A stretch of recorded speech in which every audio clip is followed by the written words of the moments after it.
and I call the member for Dunkley. Thank you, Deputy Speaker. This last hour we have heard from members from all sides of the House about the vital importance and value of childcare education, the sector, the centres and staff, their critical role in educating and taking care of our children, including enabling many MPs and senators, parents and their staff to be able to come to work and do the work they do in here. This past 12 months, we have passed legislation to address issues and build the sector with pay increases for early childcare workers, providing access to early childhood education and further training through free TAFE, and now the move to improve the legislation needed to ensure our children are safe and protected. Early last week, one of the first pieces of legislation tabled in Parliament was the Early Childhood Education and Care Bill. The work to introduce the bill was undertaken rapidly. This is thanks to the Minister for Education and Senator Walsh. This past month, with the support of the opposition and crossbench. I speak to this bill with a very heavy heart. I believe I speak for every member of this House when I say I wish we didn't have to introduce this bill, because in the Australia we all envision, reforms like this should not be necessary. However, recent events have reminded us painfully that we need to do more to protect our children. Like so many parents across the nation, several weeks ago I was overcome with disgust when I read the reports of the reprehensible actions of one childcare worker across 24 centres. The sexual abuse and rape of children by one childcare worker was not just shocking, it was deeply disturbing. You don't need to be a parent to feel your stomach turn. The unimaginable breach of trust, the trauma inflicted on innocent children, the fear and helplessness felt by their families then and now cuts deep. I understand the fear and helplessness because I experienced sexual abuse as a child. The trauma of this abuse impacted my confidence, self-esteem and capacity to engage in education in primary school years. I switched off and shut down. My journey to recovery has taken years and impacted all of my family members.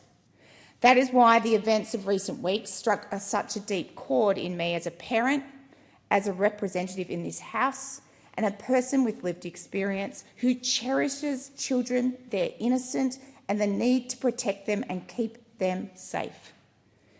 Deputy Speaker, what happened was not just wrong, it was criminal. And we must do what we can to ensure that it doesn't happen again.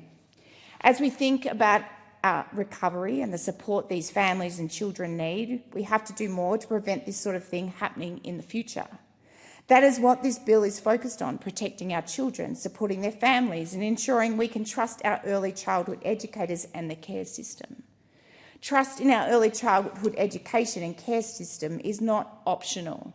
It is essential. Increasing numbers of families rely on this system not just for their child's development, but so they can go to work, earn an income, contribute to our economy and provide for their loved ones. No parent or carer should have to consider whether they work or not, because of concerns about our childcare system and the safety and protection of their children. No parent or carer should leave home apprehensive about whether or not their child's well-being will be protected that day. And no educator should be tainted by the actions of the few, in this case one, who breached their duty of care. And because of this, it is our responsibility as lawmakers to step up and restore trust in the system. Over the past month, this government has already taken action to restrict the use of personal devices in early childhood education centres and reduce the timeframe for reporting abuse to 24 hours. The government will continue to build on these measures by granting the Commonwealth the power to withhold funding from early education and care providers who consistently fail to meet safety standards. We will empower authorised officers to conduct unannounced visits, to perform spot checks and to crack down on providers who breach regulations or engage in fraud. This government has a firm commitment to ensuring Australians' safety, in particular children and young people. This is evident as we work towards the ban on social media for young people under 16 years of age. Upholding the law is the role of government, and the Attorney-General is committed to ensuring the safety and care of children as well. Yesterday, the Attorney-General announced that her top priority is to work with the states and territories to ensure there are meaningful changes to working with children checks nationally, so there is national transparency and consistency. There is nothing more important than ensuring our children's safety, that they receive the care they are promised, and receive the educational benefits from the early childcare education system. It is that premise that will form the foundation of a universal early childhood education and care system, which was part of our federal election campaign. We want more families to access early learning, not just because it boosts educational outcomes, but because it helps parents, especially mothers, return to the workforce. A strong early childhood education and care system is a cornerstone to a strong economy, a thriving Australia. It lifts productivity, it narrows the gender pay gap, it provides children and young people with opportunities, and it ensures that no family has to choose between income and quality care for their children. Now, it is important to underscore that overwhelmingly children are well cared for in centres. To the centres and their staff that provide care and support to our children currently, thank you for all you do. However, there cannot be any risks taken. The small number of providers who put profit over safety, who undercut security and fail to meet quality standards have no right to operate. This bill, Deputy Speaker, highlights that this government listens and acts swiftly to community concerns and deeply grievous harm conducted by this one man. Strict safety regulations will be imposed and bad providers will be punished. The Albanese Labor government's bold and ambitious childcare reform agenda was announced prior to the election because we know the first 36 months of a child's life are the most important.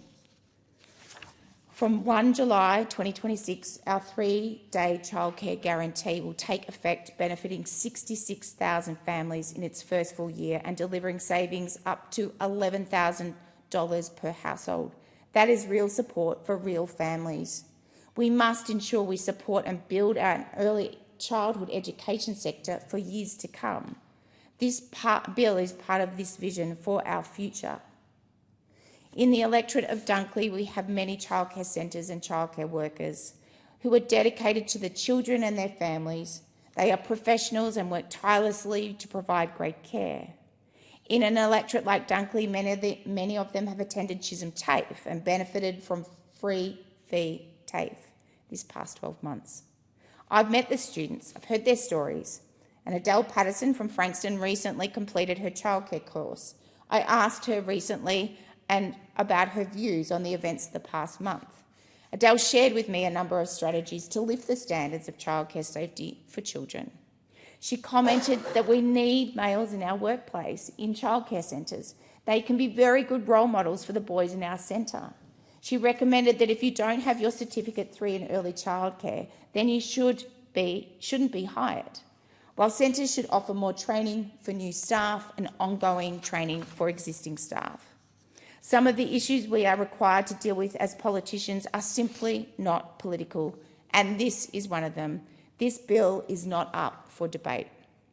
As parliamentarians, parents, educators and carers, we must unite on this issue.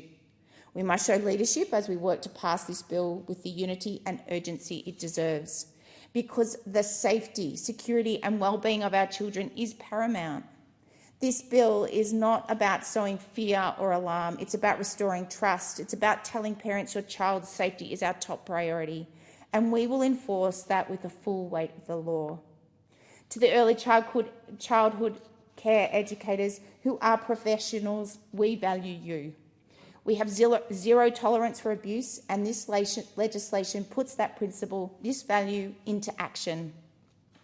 Deputy Speaker, I commend the government for acting swiftly. This bill reflects our unwavering commitment to the safety of all Australians, and especially our children. Thank you.